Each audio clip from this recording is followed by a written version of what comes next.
Kələmi qoy özüm çəkim, heç kəsin çiynində yükə döndərmə. Vədəsiz başımı əymə balınca, öldür sevdiyimdən ayrı qalınca. Xəcalət eyləmə şeşin dalınca, zərimdə xalımı yekə döndərmə. Sən çarə bilirsən, çözüm bilirsən. Çox ağrılar görüb gözüm bilirsən. Yağlı ver, yavan ver, özün bilirsən. Amandı minnətli tikə göndərmə.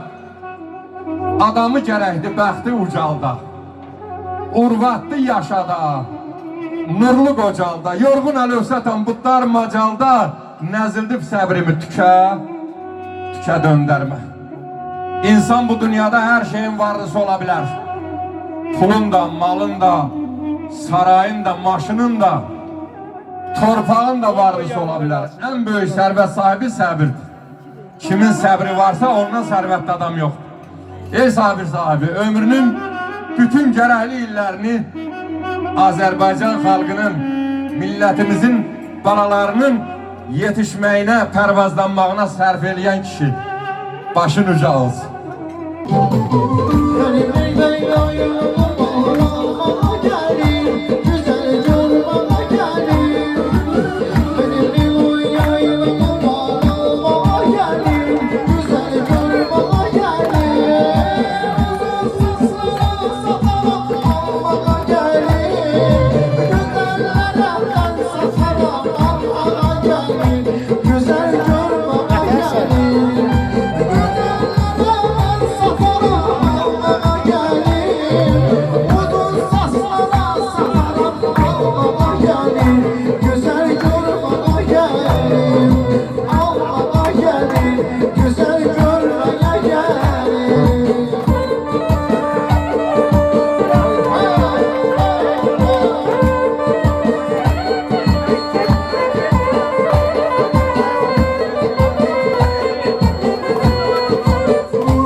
Amin, amin.